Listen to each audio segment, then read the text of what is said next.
यहाँ पहले करके कर लेंगे।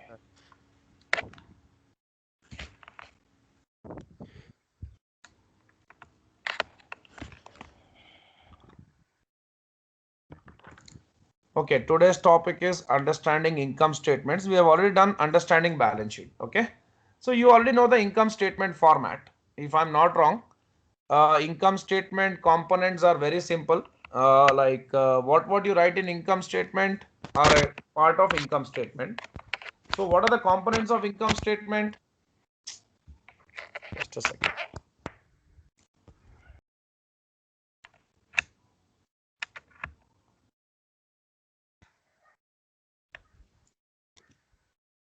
So components of income statement, you start with revenue, then you remove all the expenses, you get the profit, correct? So can I say all these are components of income statement? Yes. So income statement is sometimes called a statement of operations or statement of earnings. ये भी आप लोग को point clear हो गया होगा कि income statement को हम ये भी बताते हैं, और हम इसको पी एंड एल अकाउंट भी बोल सकते हैं, पी एंड एल स्टेटमेंट भी बोल सकते हैं। इनकम स्टेटमेंट का इक्वेशन क्या है? रेवेन्यू में से अगर आप पूरे एक्सपेंस निकाल दोगे तो क्या आएगा आपको?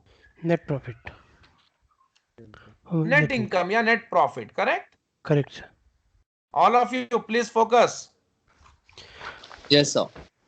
या अब IFRS में, under IFRS, income statement can be combined with OCI and represented as a single statement of comprehensive income. आप IFRS के हिसाब से अगर इनकम स्टेटमेंट बनाए तो, वैसे अगर आपको एक छोटा फॉर्मेट देखना है तो फॉर्मेट दिखा देता हूं मैं, कोई बात नहीं, अभी आपको भी एक क्लैरिटी आ जाता।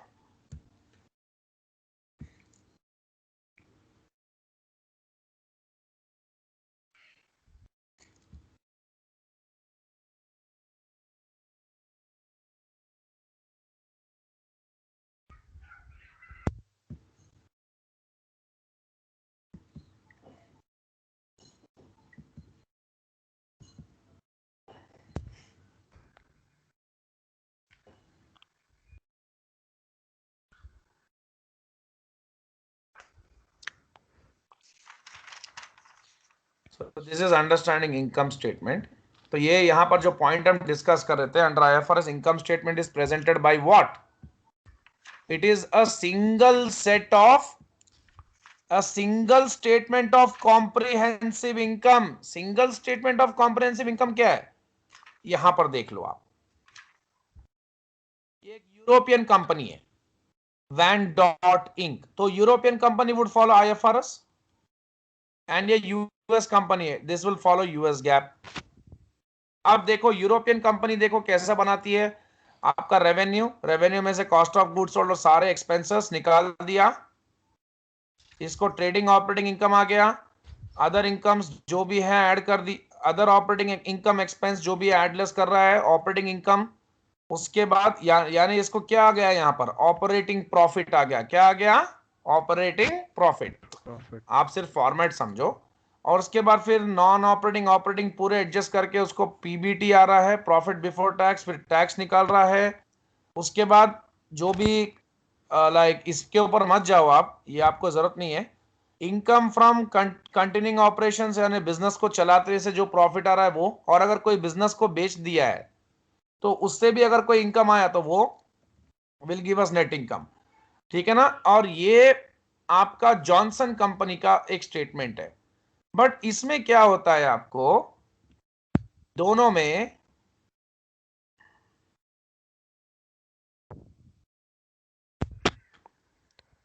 लिखा ही नहीं इसने, ये क्या है? चलो ठीक है, मैं आपको, मेरे पास दो स्टेटमेंट हैं, नहीं है ये लोग,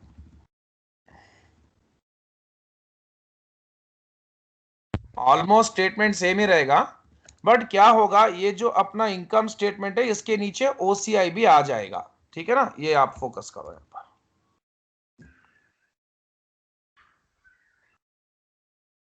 under IFRS।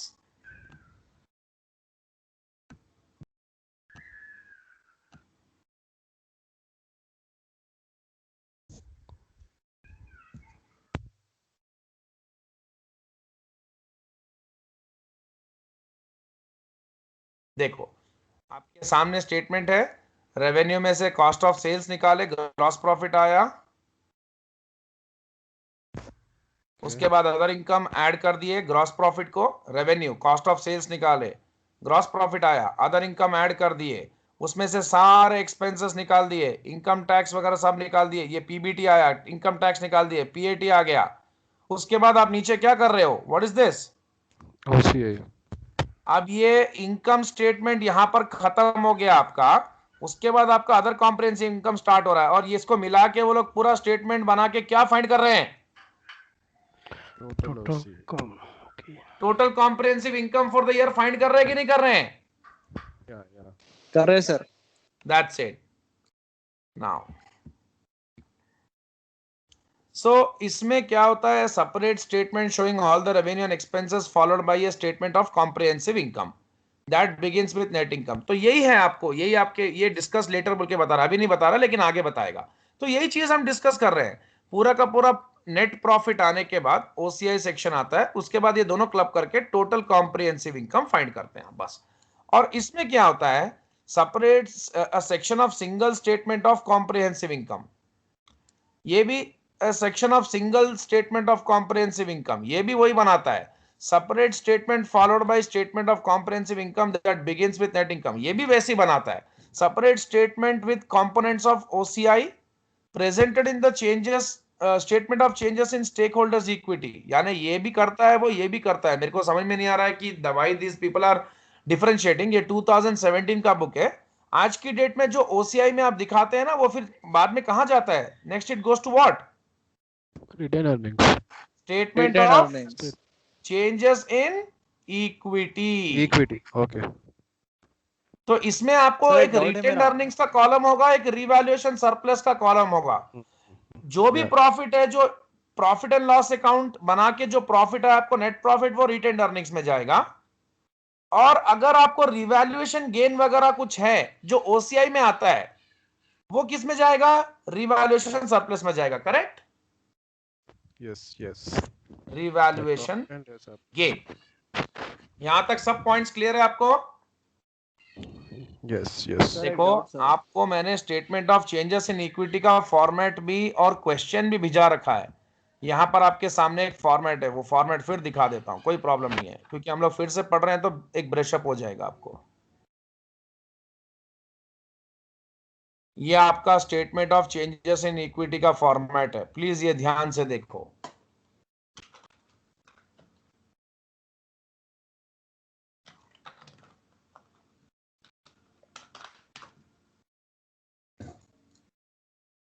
Share capital, retained earnings, ये रिटेन्ड अर्निंग्स में आपका ईयर का नेट प्रॉफिट आता है, ठीक है ना। देखो रिटेन्ड अर्निंग्स में नेट प्रॉफिट कहां से आएगा, देखो ये जो टोटल कॉम्प्रिहेंसिव इनकम आप जो बता रहे हैं ना, टोटल कॉम्प्रिहेंसिव इनकम, देखो वो कहां आ रहा है, where is it coming, retain earnings. Retained earnings. अब जैसे मेरे सामने एक प्रैक्टिकल क्वेश्चन है पूरा, इस प्रैक्टिकल क्वेश्चन में विल्सन कंपनी का क्वेश्चन है। आई होप आप लोग सब ये क्वेश्चन देख चुके हैं ऑलरेडी, कैसे बनाना है स्टेटमेंट। करेक्ट, या we have seen, but this changes in equity कुछ भी नहीं है। हाँ we have seen Jain, but changes in equity थोड़ा उतना क्लियर नहीं है उसमें। सर है ना सर, इसमें ये पूरा एक्सप्लेन्ड है।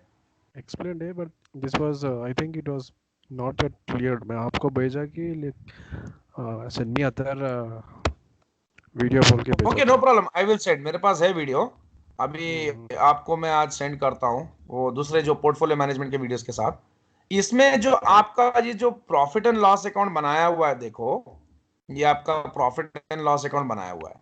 ये प्रॉफिट एंड लॉस अकाउंट में आपको कुछ प्रॉफिट हुआ है, देखो कितना हुआ है, ओके 108।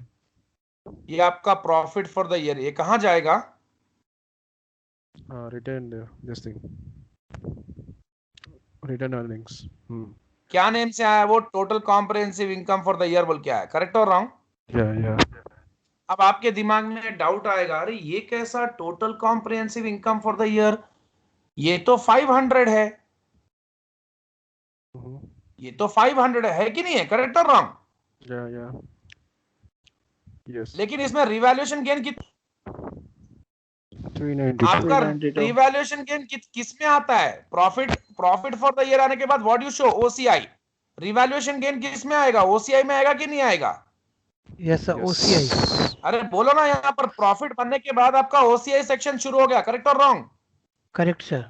Yeah. अब उसमें आप रिवैल्यूएशन गेन बता रहे हो 392, तो टोटल कॉम्प्रिहेंसिव इनकम कितना आपका? 500। 500. Okay. So total comprehensive income is a combination of what? Profit for the year यानी net profit plus plus OCI. आपका OCI का जो total net profit is 108, OCI में जो बैलेंस है आपका वो 392, तो दोनों को मिला के क्या आ जाएगा? TCI। अब देखो, ये देखो आपका रिवैल्यूएशन गेन हुआ नहीं हुआ? रिवैल्यूएशन सरप्लस कॉलम में डाले कि नहीं डाले आप लोग?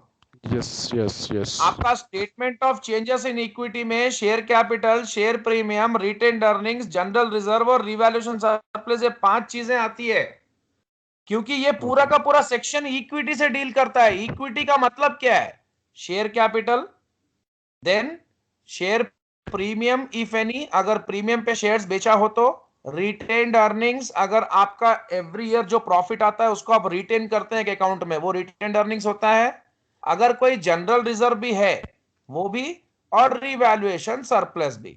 एक बात याद रखना, if you make statement as per US GAAP, revaluation surplus या रिवैल्यूएशन गेन नहीं आता। ऑलरेडी यू नो दिस, हम लोग ऑलरेडी ये लॉन्ग लिव्ड एसेट्स में फिनिश कर चुके हैं। ओके, अब देखो ये दोनों का टोटल कितना आ रहा है? 108 और 392।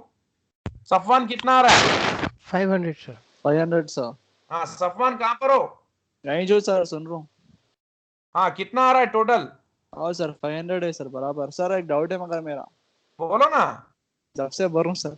वो सर एक ये था। अरे नहीं, मेरे को सुनने में नहीं आया। अरे मेरे को आवाज अभी आई आपका। अच्छा सर, वो आप जो है ना रिटर्न अरे अर्निंग्स मेरे में को आता आवाज बोल ही के नहीं बोले है ना। कि सुनो, हाँ सर। किसको भी पूछो, मेरे को वॉइस ही अभी आ रही है। हाँ बोलो। हाँ तो आप रिटर्न अर्निंग्स में आता बोल के बोले ना सर, ओसीआई में से।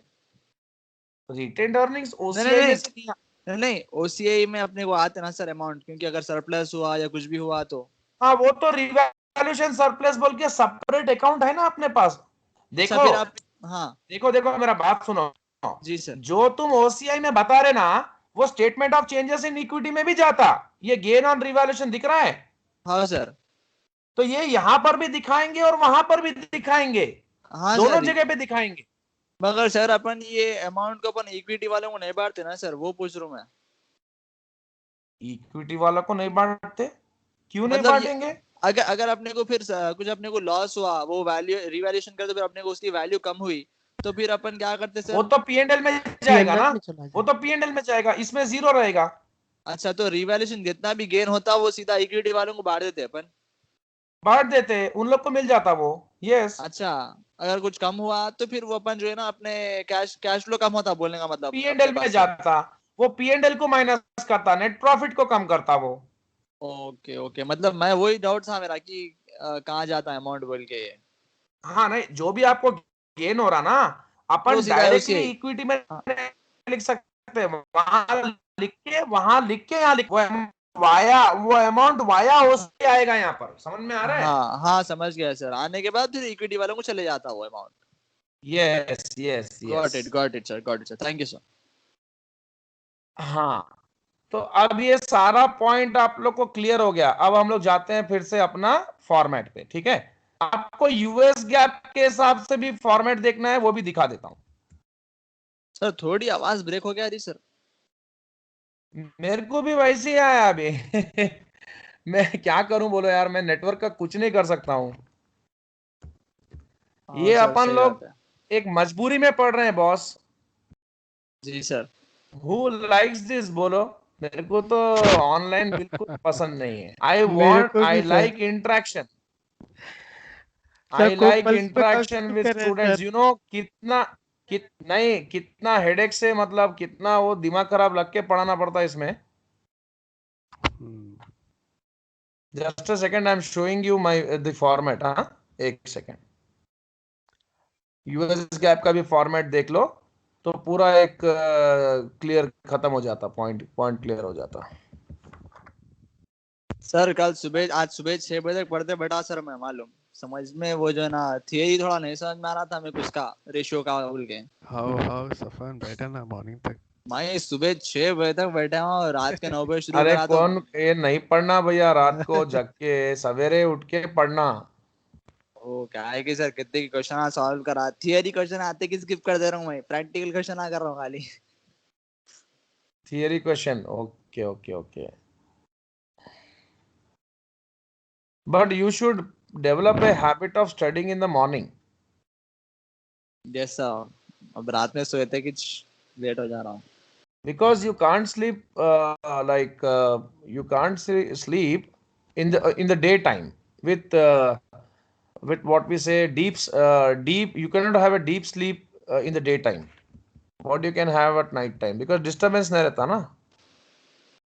जी सर अरे किधर चले गया बुक, एक सेकंड, मेरा ये टाइम वेस्ट करता रहता है।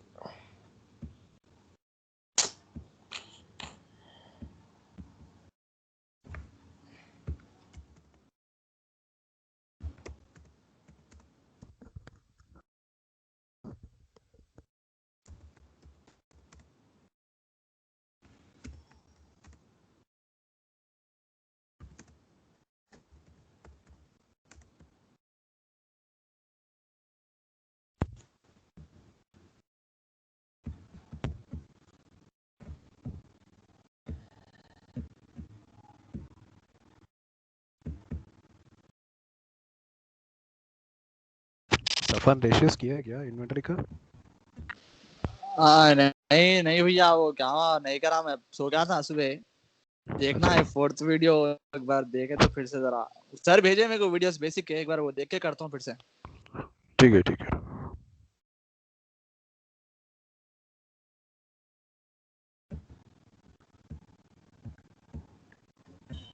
इंटरेक्टिव स्टडीज कर रहे हैं क्या? आओ जरा कुछ तो भेज तो पूछ ले रहा हूँ नाइट पिंकर रहता है कल। अच्छा अच्छा है, गुड गुड, जो है। अच्छा अच्छा है।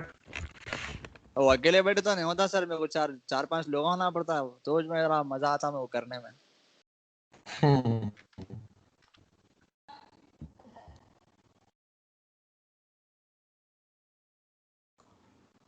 CMA इतना सारा बुक्स हो गया इसमें, FRM पूरा।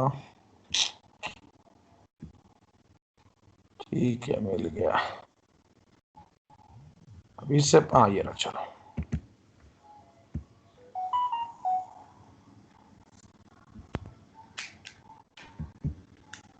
इसका यूएस गैप का फॉर्मेट देखो तो आपको पूरा मतलब फिर अपन को लाइक एक कंपैरिजन करके अपन आगे बढ़ जाएंगे।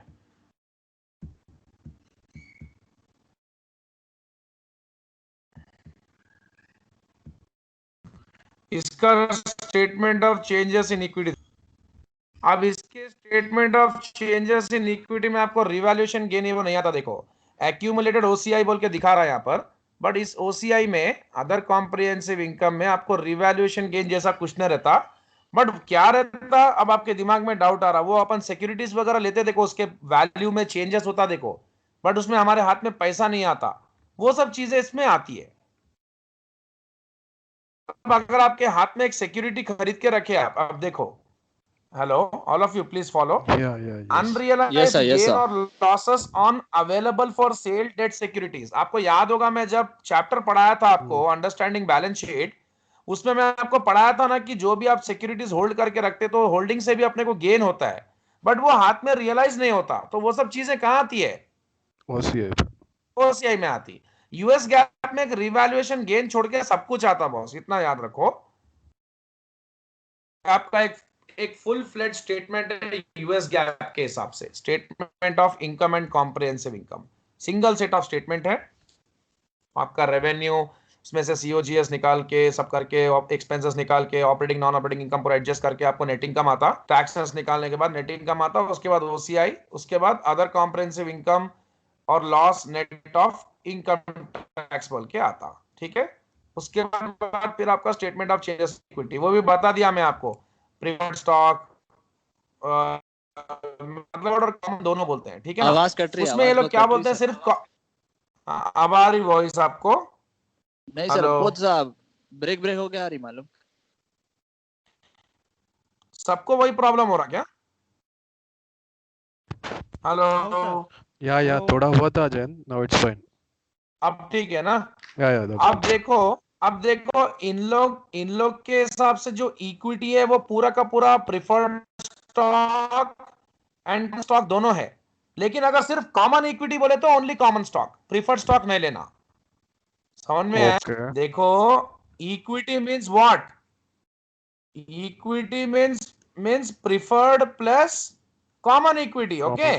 Common share, But okay. if they say only common equity, it is equity shares. That's it. That means you should not take preferred share capital. मतलब preference shares नहीं आएगा इसमें, okay? ओके। बस ये बात ध्यान रखना। बाकी सब ठीक है, format wise everything is all right, okay? Let's jump to our topic. Sir OCA में ये यूएस गैप के जो बॉन्ड्स का जो प्राइस बढ़ता है ना, वो बढ़ा था ना सर, उन्हें ओसीए में डाल के हाँ, बढ़ के उसमें वो आता, yes yes yes yes, of course, correct है। Yes sir. तो अब हम लोग जाते हैं आगे। रेवेन्यू मतलब क्या है? आप जो भी गुड्स को सेल करते हैं ना, गुड्स और सर्विसेज, सर्विसेज भी मतलब किसी को आप सर्विस डिलीवर करके जो पैसे चार्ज करते हैं वो आपके लिए रेवेन्यू होता है, करेक्ट? और लाइक जो भी आप नॉर्मल कोर्स ऑफ बिजनेस में जो आपको जो पैसा आता है, जो अमाउंट आप लेते हो, जब रेवेन्यू कैसे आता है आपको? आप जो भी अपना ऑब्लिगेशन है अपने कस्टमर के लिए वो फुलफिल करना। यानी यहां पर आप हो शॉप में, ये आपका कस्टमर है, ये आपको पैसे दिया, आप इसको गुड्स देना, तो जो गुड्स दे के आप जो पैसा ले रहे हैं एक्सचेंज में, वो क्या रहता है आपका?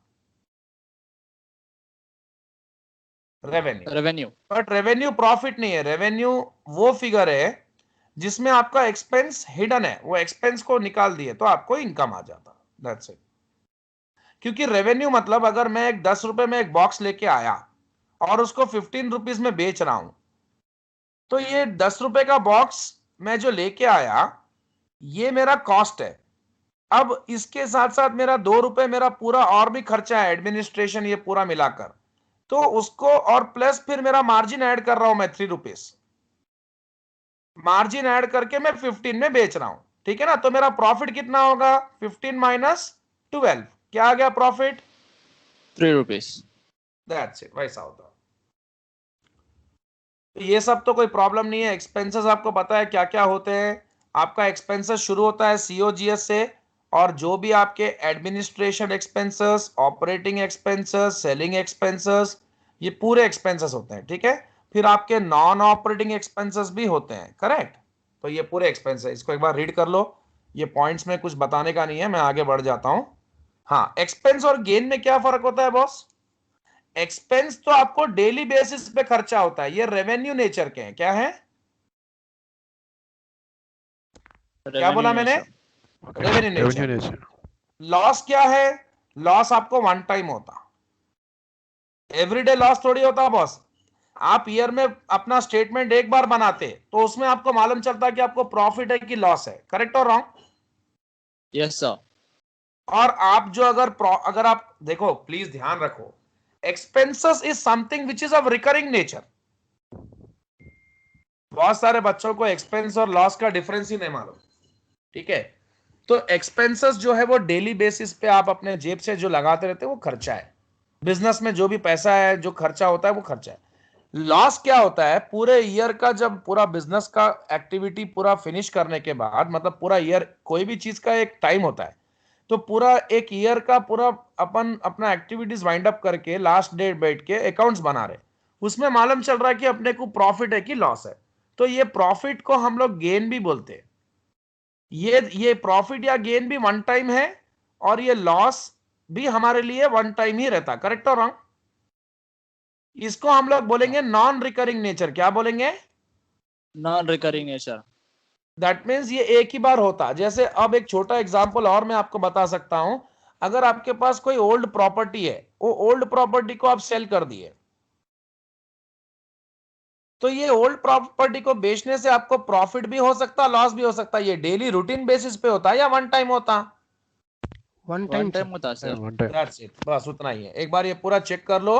और ये नेट इनकम का हम फॉर्मेट भी देख चुके हैं, नेट इनकम मतलब रेवेन्यू में से एक्सपेंस निकालो, अदर इनकम है तो ऐड करो, अदर एक्सपेंसेस माइनस करो, गेन ऐड करो, लॉस है तो लॉस माइनस करो। मतलब एक एग्जांपल ले लो, सेल्स आपका 100 रुपया है, एडवर्टाइजमेंट एक्सपेंसेस मतलब सैलरी वगैरह आपका 20 है, आपको कुछ दूसरे सोर्सेस से इनकम आ रहा है, जैसे आप इन्वेस्टमेंट करें तो आपको इंटरेस्ट रिसीव कर रहे हैं आप 30 रुपीज का, आपको कुछ एक्सपेंस भी हुए हैं, मतलब कुछ फाइनेंस नेचर के एक्सपेंसेस जो हमारे ऑर्डिनरी एक्सपेंसेस नहीं होते हैं, ये हमारे बिजनेस से अलग एक्सपेंस होते हैं 20 का, और फिर आपको कुछ प्रॉपर्टी को बेचिए तो गेन हुआ 10 का, और फिर आपको लॉस भी हुआ कुछ, मतलब कोई एसेट आपने कोई बिजनेस आपका एग्जिस्टिंग था उसको आपने बेच दिया तो उसमें से आपको लॉस हुआ, तो ये पूरा का जब आप टोटलिंग करेंगे तो क्या आएगा आपको?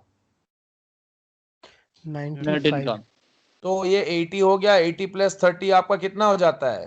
110, 110 माइनस 20, 90, 90 प्लस 10, 100, 100 माइनस 5, 95 sir. 95। मैंने बहुत छोटे छोटे फिगर्स लेके रखा है तो इसलिए ये ऐसा आ रहा है। चलो आगे बढ़ते हैं। Hello. हेलो, हाँ hello. Sir, your voice is not audible sir. Totally blank. Hello. Hello, हमको आ रही आवाज सर की। मेरी आवाज आ रही ना आपको? हाँ सर, अब आने मेरे लगी को तो सर. आ रही, मेरे को आ रही सर। अरे यार, आज ये क्या पता, ये कनेक्शन का थोड़ा प्रॉब्लम है, पता नहीं, मेरे तरफ से तो कुछ प्रॉब्लम नहीं दिख रहा, मेरे को दिखा रहा भी नहीं है।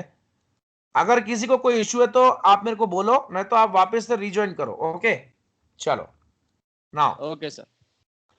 अब इसमें एक नया पॉइंट आपके सामने आ रहा है कि ये जो एनसीआई बोल के बोल रहा है, देखो माइनॉरिटी इंटरेस्ट, माइनॉरिटी ओनर्स, ये कुछ नहीं है। सपोज यहां पर एक कंपनी है ए, ये कंपनी का एक दूसरे कंपनी में 70% स्टेक है, यानी मोर देन 50%। कितना? More than मोर 50%. देन 50%। तो ये बी कंपनी में इसका 70% का स्टेक है। अब बी में 70% का स्टेक है, मतलब ये ए उसका पेरेंट है, और बी ए का क्या है?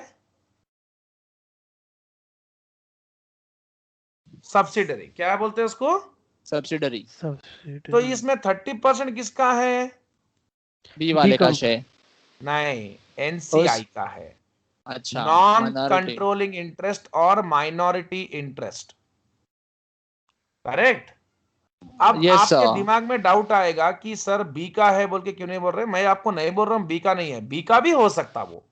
अगर पर ये पूरे बिजनेस के अंदर में 100 रुपए का कैपिटल है, 70 ए का है, तो 30 बी का भी रह सकता, लेकिन बी का नहीं रह के ये पब्लिक का भी रह सकता। Yes sir. That much. Yes अगर सर। ये पब्लिक कंपनी है तो पूरा का पूरा पैसा पब्लिक भी लगा सकती, करेक्ट और wrong? Correct sir. Yes sir, हाँ, 100%। तो बस इतना याद रखो कि छोटे जो मतलब कम शेयरिंग जिसके पास है, कम शेयर है, वो माइनॉरिटी शेयर होल्डर्स है, ठीक है ना। तो अगर आप एक ग्रुप कंपनी का स्टेटमेंट बना रहे हो, ग्रुप कंपनी मतलब ए अलग कंपनी थी, बी अलग कंपनी थी, अब ए प्लस बी कर दो तो क्या हो जाएगा? AB. ग्रुप। Okay. इसका स्टेटमेंट अगर आप बनाते हो तो जो प्रॉफिट आता है ना 100 रुपए का, वो उसका 70 रुपीज किसको चले जाएगा? ए को, और A. उसका 30 रुपीज किसको चले जाएगा? B को. Means minority. NCI, minority share holders, correct? Correct और रॉन्ग? Correct sir. यस मैं सर, आपको यस सर, पूछ रहा यस हूँ सर। बाबा, बोल दो, मेरे को Yes मालूम है sir. करेक्ट हाँ है, सर। फिर भी चलो ये हाँ सर, फॉर्मेट हाँ एक बार सर। चेक कर लो फटाफट, आगे बढ़ते हैं। सर उसमें बी वाले का कंट्रोल रहता सर, कुछ भी कंट्रोलिंग करना है तो बी वाला करता, नहीं ए वाला कंट्रोल करता। अगर बी के जेब के पैसे हैं तो बी कंट्रोल करता, बी के नहीं है और पब्लिक के हैं तो पब्लिक का कंट्रोल रहता। अच्छा, ओके। Yeah, Jain, done. हाँ, ओके सर।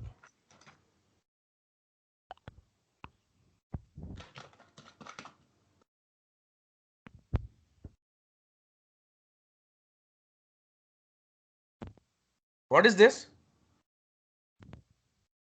Discontinue. अगर कोई बिजनेस को बेच दिए आप, ठीक है ना, यहां तक आपका कंटिन्यूइंग बिजनेस का इनकम है। अगर कोई बिजनेस को बेच दिए, suppose you have sold some subsidiary, तो सब्सिडरी को बेचे तो आपको कुछ इनकम भी, प्रॉफिट भी हो सकता, लॉस भी हो सकता। प्रॉफिट हुआ तो ऐड करो। लॉस सपोज आपका सब्सिडरी कंपनी 100 रुपए का है, आप 120 में बेच दिए, तो 20 का प्रॉफिट है तो ऐड करो, और लॉस है तो माइनस करो। ठीक है, अगर 80 में बेचे तो 20 का लॉस है। नेक्स्ट नंबर, नेक्स्ट पॉइंट, अगर प्रॉफिट हुआ तो इसका टैक्स भी माइनस करना, लॉस हुआ तो ऐड करना, टैक्स रिफंड होता। ठीक है, चलो नेक्स्ट नेक्स्ट पॉइंट। ये तो आपको सब पता ही है, ऑपरेटिंग प्रॉफिट, ग्रॉस प्रॉफिट क्या है, तो मैं बताने की जरूरत नहीं है आपको।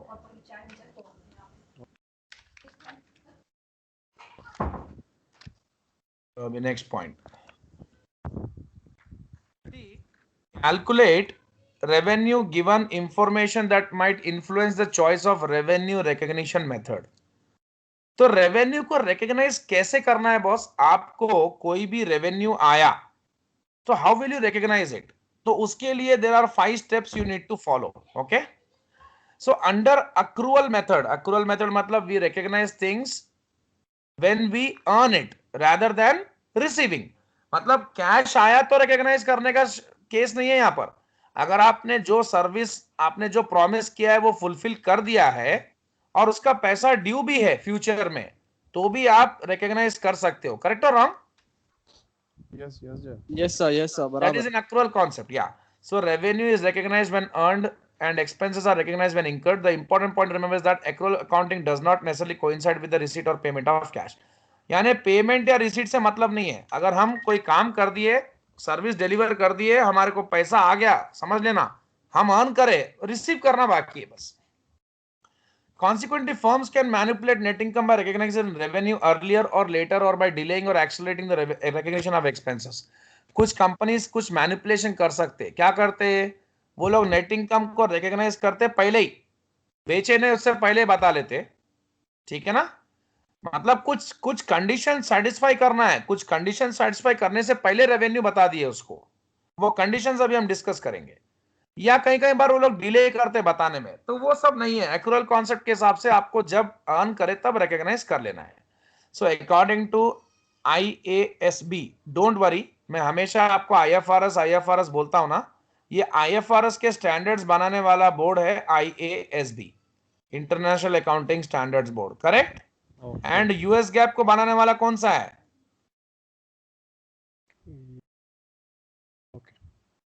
FASB, financial accounting standards board. ठीक है ना, चलो। तो IASB के हिसाब से रेवेन्यू को रिकॉग्नाइज कब करना है पता है? Revenue is recognised from sale of goods when the risk and reward of ownership is transferred. A है, बी है, ए ने बी को गुड्स बेच दिया, दे दिया, बोला कि ये गुड्स तुम्हारा आज के बाद। यानी अगर ये इसके पास टीवी खरीदने गया, ये टीवी का पूरा जो कुछ भी रिस्क है, रिवॉर्ड है, सब कुछ मैं आपको दे दे रहा हूं, आज के बाद आप इसके ओनर। ये टूटा फूटा आपका प्रॉब्लम, मेरा नहीं है। ओके, क्योंकि आप इसके ओनर हो, you enjoy the benefits. Point number 2, there is no continuing. अब हमारा कंट्रोल कुछ भी नहीं है टीवी के ऊपर। शॉपकीपर बोल रहा है we have no control, we have transferred. Revenue can readily be measured. हाँ, जब ये सब कुछ बोल के बिल बना के इनवॉइस बना के बी के हाथ में देगा, तो बी क्या देगा उसको? पैसा। करेक्ट? तो रेवेन्यू मिल जाएगा। और there is a probable flow of economic. हाँ भाई, पैसा आ रहा है ना, इकोनॉमिक बेनिफिट्स भी हो रहा है। और कॉस्ट, ये टीवी का कॉस्ट ये आपको बता रहा है कि टीवी आपको 40,000 में बेचेंगे हम लोग। करेक्ट? तो ट्रांजैक्शन प्राइस भी जब का जब ये उसको बता दे रहा है। तो ये पूरे के पूरे अगर सेटिस्फाई हो रहे हैं कंडीशंस, तो we can say what we receive is nothing but our revenue. Now,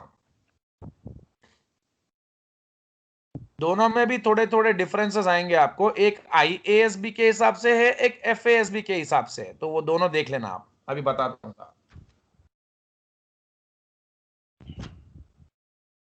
next point, मतलब सर बेच के पैसा आया तो रिकॉग्नाइज कर रहा हूँ रेवेन्यू में, तो नहीं कर रहा हूँ। मतलब पैसे यहां पर कैश आने से मतलब नहीं है बॉस। ये आप इसको फ्यूचर में भी दे सकता है बी। मैं मेरे एग्जांपल में कैश लेके आपको इजीली बता रहा हूं। हाँ बी सर। बोलेगा नहीं मैं आपको बाद में दूंगा, फ्यूचर में ये क्रेडिट सेल है, तो भी चलेगा, तो भी रिकॉग्नाइज करेगा।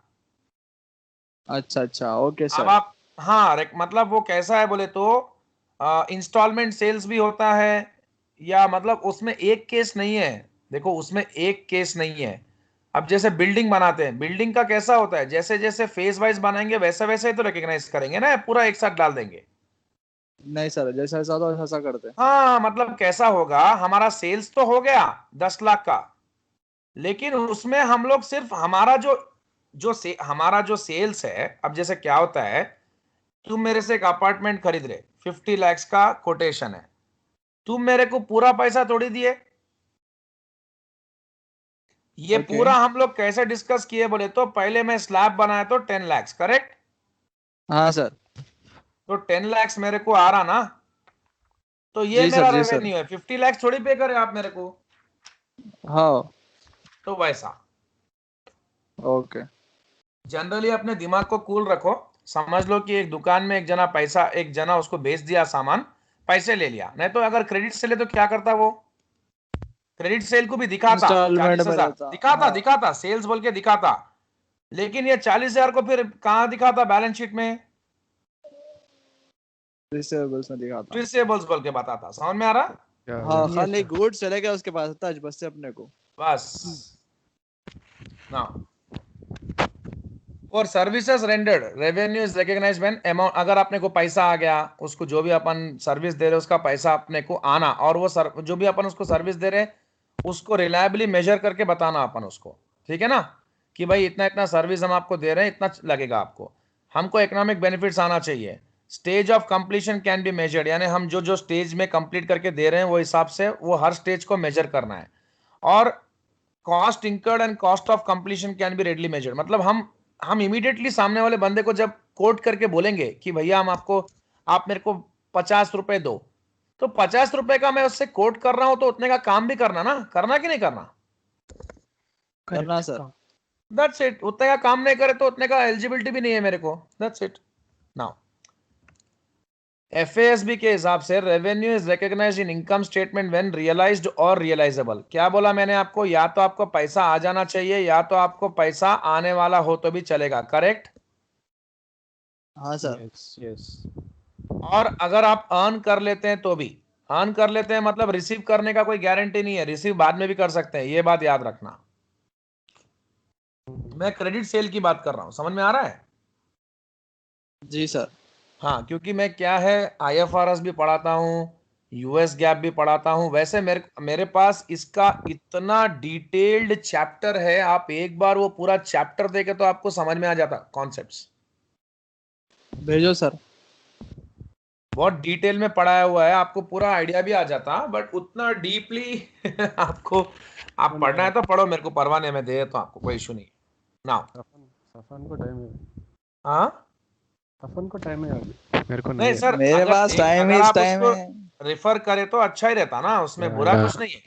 yes yes yes So, or the Securities Exchange Commission provides additional guidance by listing 4, मतलब स्टॉक एक्सचेंज कमीशन जो यूनाइटेड स्टेट्स का है, उसने भी अपने कुछ क्राइटेरिया दिया है रेवेन्यू रिकॉग्नाइज करने के लिए। पहला, there is evidence of an agreement between buyer and seller, दोनों के बीच में पहले तो एग्रीमेंट होना, प्रोडक्ट को डिलीवर कर देना सेलर किसको, बायर को, और सर्विस भी दे देना, उसका प्राइस भी बता देना और पैसे भी उससे कलेक्ट कर लेना, या कलेक्ट कर लेगा फ्यूचर में तो भी। तो इसमें हम क्या कर सकते हैं इसको,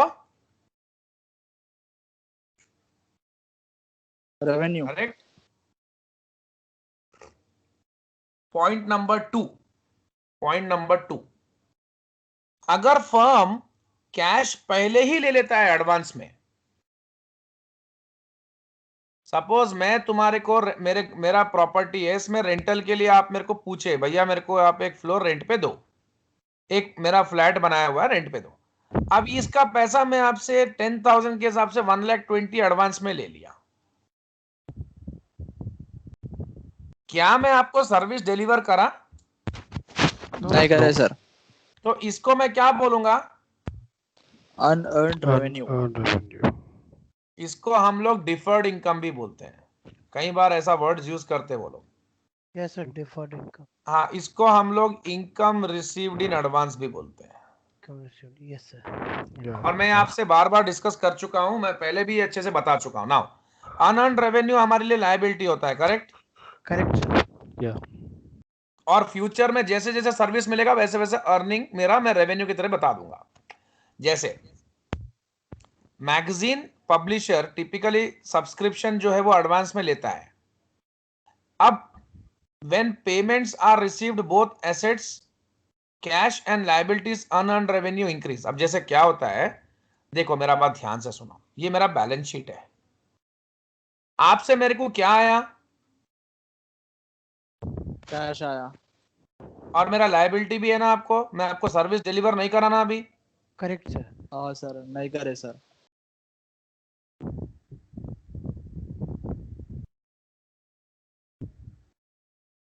वही वही बोल रहा, मैगजीन वाले को अचानक से क्या होता, उसके एसेट साइड में कैश अकाउंट में पैसा आ जाता, उसके लायबिलिटीज में भी पैसा आ जाता, करेक्ट। हाँ सर। या फिर जब वो मैगजीन आपको डिलीवर करना स्टार्ट करता, या मैं आपको रेंटल, जब मैं आपको रेंट पे दे देता प्रॉपर्टी, पहला महीना निकल जाता, तो मेरे को 10,000 रुपए में क्या कर सकता, मेरा क्या हो जाता, कम हो जाता, कम मतलब का ही ऐड हो होता जाता। जी, रेवेन्यू हो जाता नहीं, ना।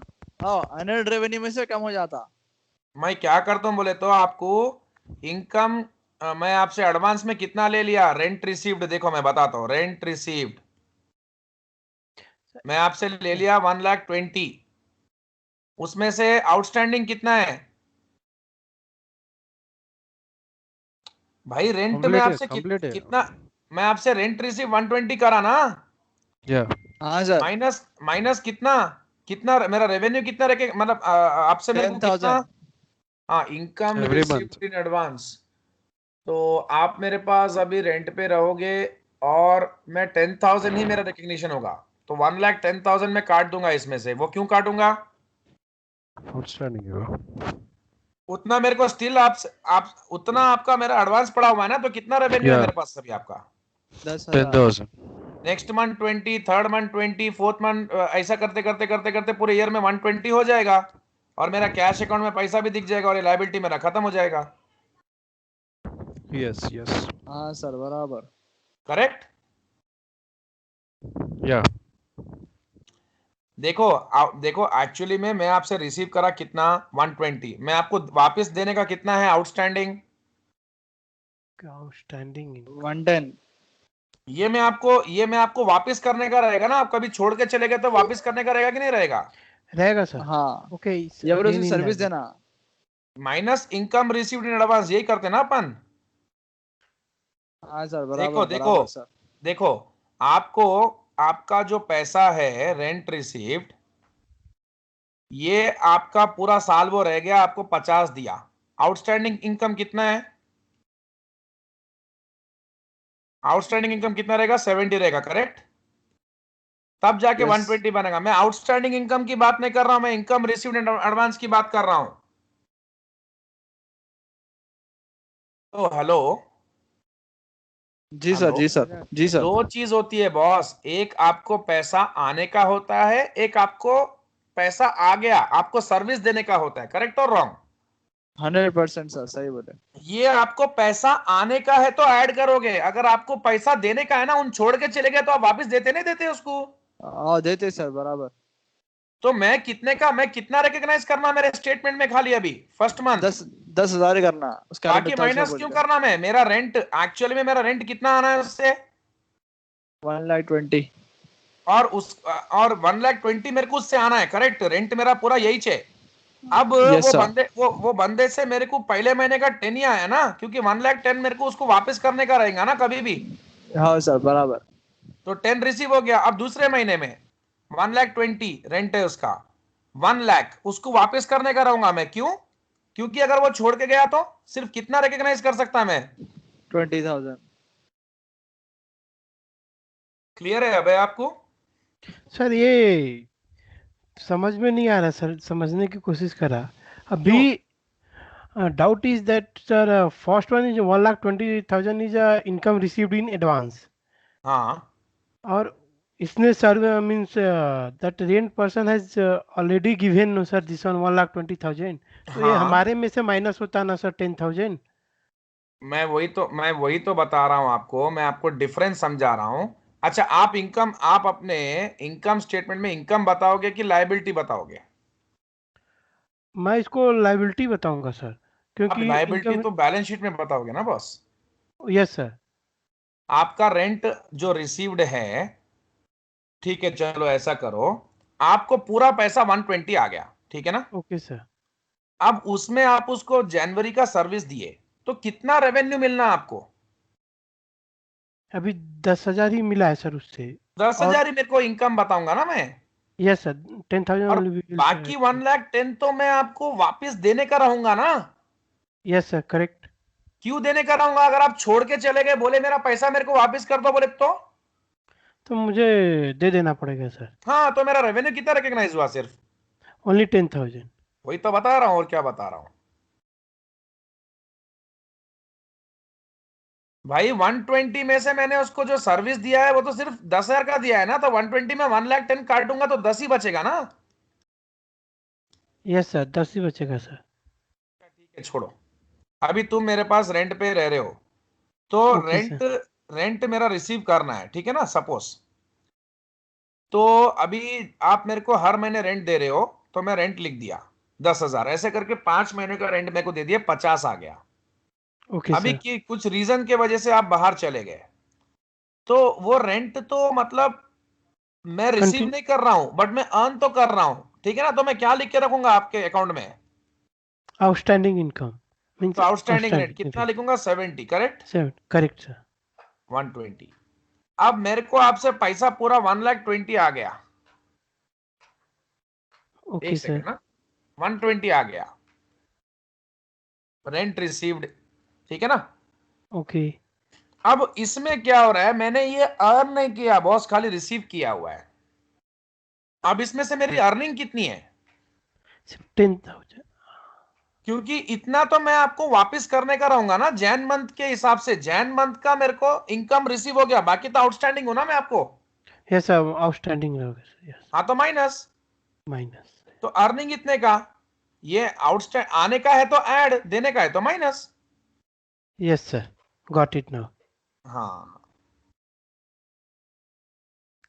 अजय सर समझ में आ गया? Yes, yes, yeah.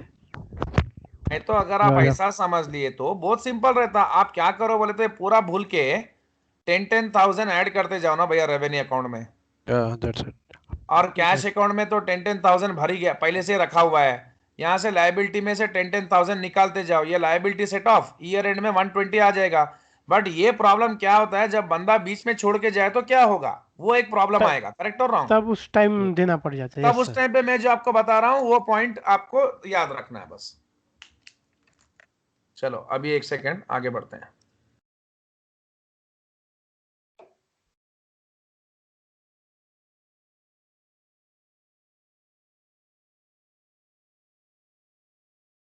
एक सेकेंड ना।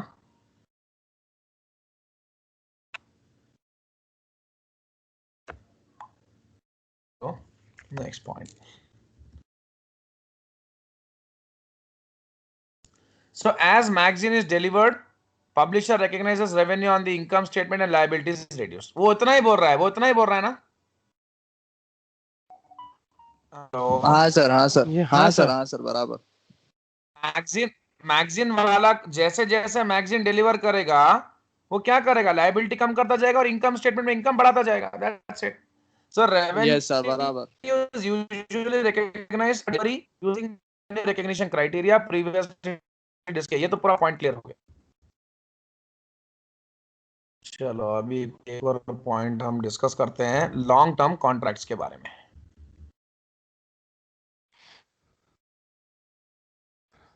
आप देखो, लॉन्ग टर्म कॉन्ट्रैक्ट्स यानी बहुत लंबे कॉन्ट्रैक्ट्स जिसमें हम लोग कुछ ईयर्स लेते हैं। सो इसमें हम लोग percentage of completion method and completed contract method use करते हैं। यानी जितना जितना कंप्लीट हो रहा है हमारा वर्क, उसके हिसाब से रेवेन्यू रिकॉग्नाइज होगा, ठीक है ना। सो इसमें क्या होता है, this is only feasible for some projects which would take more than 1 year, like more than one accounting period. So generally long term contracts are good for construction projects. Fine, chalo. In certain cases involving service contracts or licensing agreements, the firm may simply recognize revenue equally over the term of the contract or agreement. यानी अगर कोई service आप किसी को provide कर रहे हो, आप बोल रहे हो कि 5 इयर्स तक मैं आपको सर्विस देता हूं, या लाइसेंस वगैरह आप किसी को दिए हो कोई काम करने के लिए, लाइसेंस मिला आप, या आपको कोई लाइसेंस मिला है काम करने के लिए, तो उसमें आपका जो रेवेन्यू रहेगा ना, आप उसको इक्वली डिवाइड करोगे. करेक्ट? हेलो, हाँ सर, हाँ सर, वॉइस नहीं आ रहा Okay. क्या मेरा? आ रही सर। आ रही Now, sir.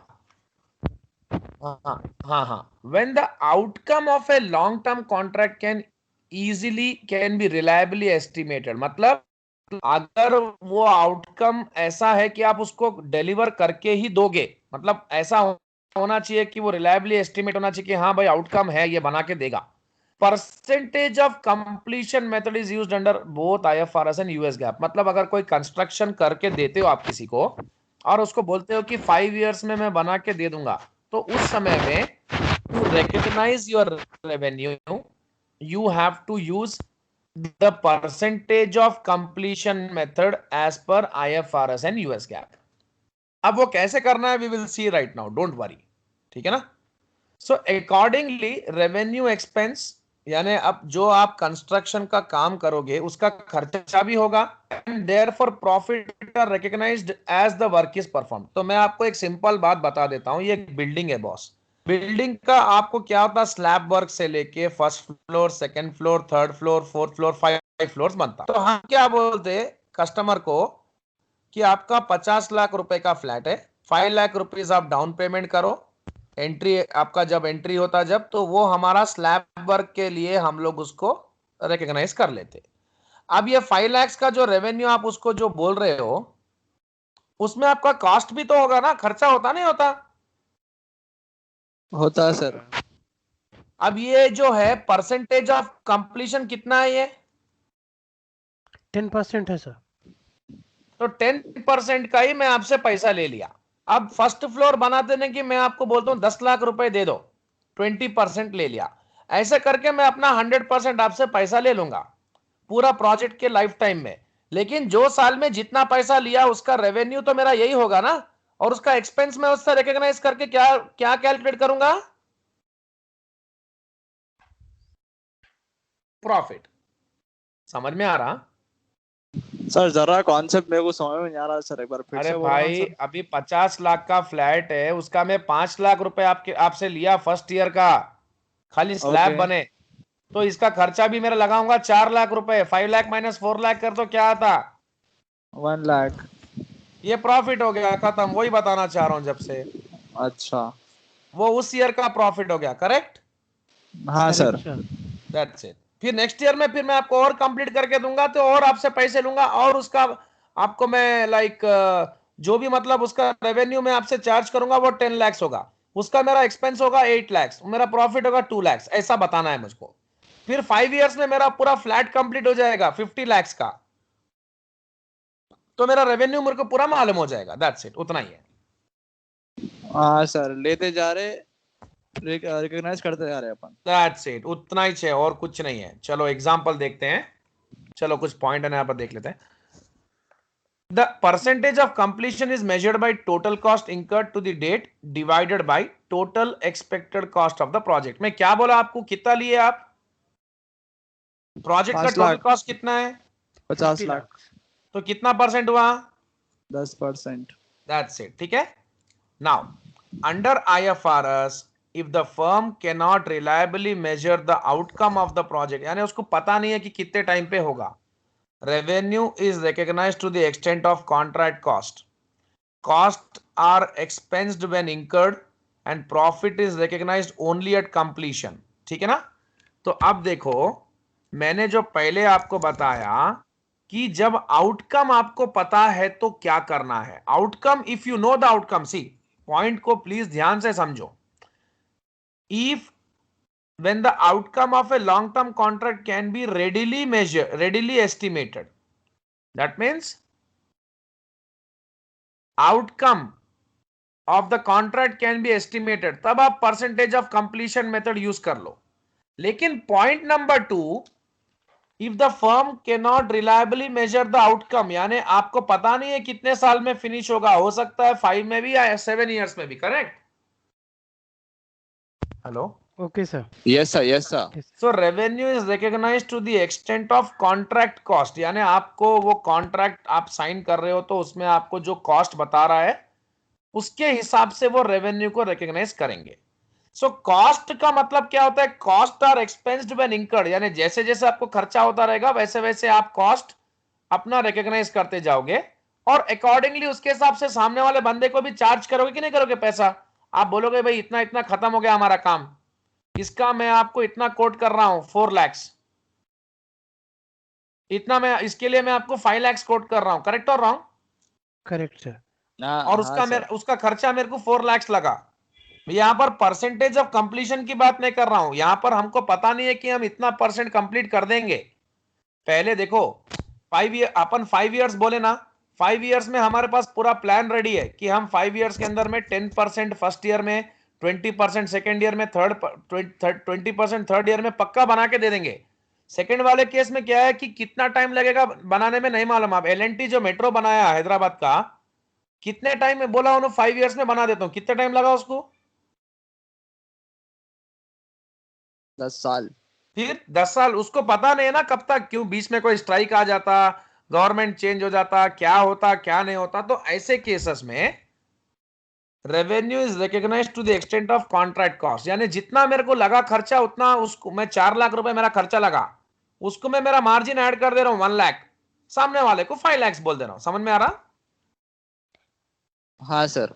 That's it. Now, under US GAAP, completed contract method is used when outcome of the project cannot be reliably estimated. यही मैं आपको समझा रहा था, जब reliably estimate हो जाता है तो percentage method, reliably estimate नहीं हो पाता है तो कौन सा मेथड? मैं पॉइंट लिख देता हूं, completed contract method, ठीक है ना?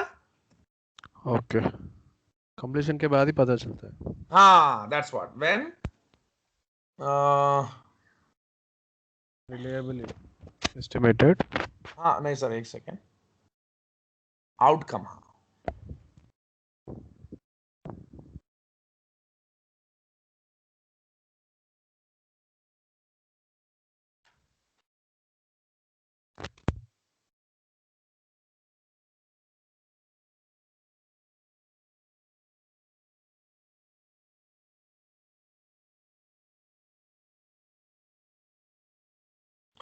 when outcome can be reliably estimated, percentage of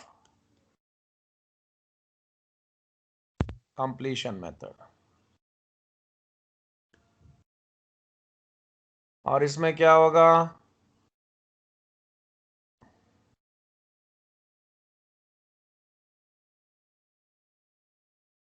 ठीक है, okay. Sir both US gap and IFRS में सेम मैसेज करना है सर? हाँ, दोनों में भी वैसे ही है, ओके सर। दोनों 95% सेम ही है। So accordingly revenue, expense and profit are recognised only when the contract is complete, जब कॉन्ट्रैक्ट कंप्लीट होने, क्योंकि यहां पर अपने को टाइम पीरियड मालूम है ना बॉस, कितने साल Yes. में बना के दे देंगे।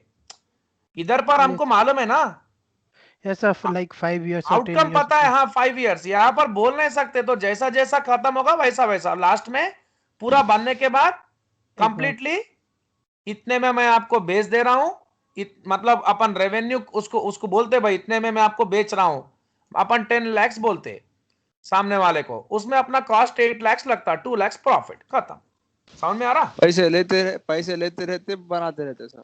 नहीं, वो इसमें होता, इसमें तो इसमें जो कंप्लीट 5 years वाले में रहता सर। 5 ईयर्स में। देखो देखो ध्यान से Without- देखो, देखो under IFRS, if the firm cannot measure the outcome of the project, revenue is recognized to the extent of contract cost, यानी वो कॉन्ट्रैक्ट का कॉस्ट कितना होगा, पूरा कॉन्ट्रैक्ट बनाने का अपन उसके पहले ही, मतलब जो कॉन्ट्रैक्ट है, मैं जी अगर सर। तुम्हारे से ए और बी दोनों एक कॉन्ट्रैक्ट साइन कर रहे हैं, उसके हिसाब से इन्हों बोलता कि मैं तेरे को बना के देता हूं एक पूरा बिल्डिंग, बिल्डिंग का 1 करोड़ रुपए होता, कितना होता?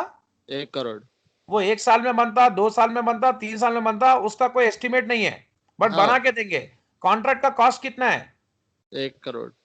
तो रेवेन्यू कितना कितना रिकॉग्नाइज करेंगे आप? बढ़ के करना थोड़ा 1 करोड़ करना 1 करोड़ इतना ही, ये हमारा रेवेन्यू है उसमें फिक्स, उसके अंदर में हाँ। हमारा कॉस्ट हम देख लेते कितना है, हाँ, वो निकालने के बाद हमारा प्रॉफिट आ जाता, ठीक है ना। ओके ये फर्स्ट So- कंडीशन है सर, सेकंड कंडीशन है ये? नहीं, ये अपना कंप्लीटेड कॉन्ट्रैक्ट मेथड के हिसाब से, अच्छा इसमें टाइम नहीं मालूम, खाली पैसे कितने होते वो मालूम अपने को? वो मालूम है बस। हाँ, सो अंडर, क्योंकि लैंड वगैरह पूरा एक्वायर करके क्या है, वो लोग पूरा टाइम मतलब 1 साल 6 महीना 1 साल 1 साल एक्स्ट्रा बफर लगा के रखते हैं, ठीक है ना। अच्छा So under IFRS, if firm cannot reliably measure outcome of the project, revenue is recognized to the extent of contract costs. समझ मतलब- गया सर। हाँ, costs or expense when incurred, जैसे जैसे हमको खर्चा मतलब कैसे कैसे खर्चा हो रहा है वो हम देखते रहेंगे, और उसके हिसाब से profit is recognised only at completion.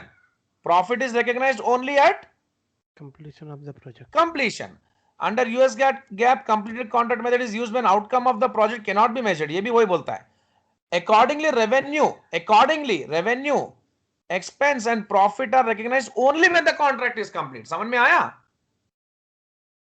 हाँ Yes, सर, sir. तो वो लोग बनाने के बाद लास्ट में वो लोग प्रॉफिट ऐड करके ले लेते। That's it. If a loss is expected, loss must be recognized immediately under IFRS. मतलब लॉस हो गया तो पहले रिकॉग्नाइज कर दो, ठीक है ना, क्योंकि लॉस ये का मतलब कॉन्सेप्ट signing ही यही है। होता है, लॉस का कॉन्सेप्ट ही यही होता है, conservatism principle. Losses are recognised when they are incurred, मतलब हमको पहले लॉस ही समझ के चलना है, प्रॉफिट समझ के नहीं चल सकते कभी भी, करेक्ट। यस सर, बराबर। तो अब यहां तक का थियरी आप आज वाइंड अप करो, कल आपको मैं ये मेथड भी समझा देता हूं, मैं बता देता हूं कल कहां तक करेंगे। ये भी इंस्टॉलमेंट सेल्स भी खत्म कर देंगे, बार्टर ये तो ठीक है, ये उसमें कुछ है नहीं, और यहाँ पर ट्रांजैक्शन प्राइस ठीक है, ये कोई प्रॉब्लम नहीं है। कल हो सकता है तो ये इन्वेंट्री कॉस्टिंग तक फिनिश कर देंगे, परसों तक चैप्टर हो जाता आपका, ठीक है, देन विल स्टार्ट। सर एक डाउट सेशन रखो ना सर प्लीज, इफ पॉसिबल। ठीक है, कब रखना बोलो। हाँ आपके हिसाब से रात के 12-1 बजे भी चलता है सर मेरे को। अरे भाई तुम्हारे तो 12 भी 1 बजे भी चलना, मेरे को होना ना टाइम। अरे नहीं आपके 10 हिसाब o'clock से सर। जाएंगे क्या? Jayant, when you are free? Sir मैं मेरा फ्री बोले तो Not एक now, आधा now. घंटा भी अभी चलता है Sunday सर, बोल के ना, जरूरी नहीं है बोलो घंटा please. बोल के। ठीक है, चलो कल 1 o'clock दोपहर 1 to 2 डाउट सेशन लगा लेंगे कल, ओके सर। लंच टाइम पे मेरा- दोपहर को। हाँ ओके सर, मेरा डाटा में तो घंटा लग जाता। हाँ, नहीं पक्का 1 o'clock पक्का रेडी तो कल में। Okay sir. हाँ ठीक है पक्का, कल मैं फिक्स रेडी हूँ, चलो। हाँ Jayant, can you call me once? Yeah. हाँ, okay sir, okay, Bye. Thank you sir. Thank you, Thank you, sir. Bye bye. Okay, sir.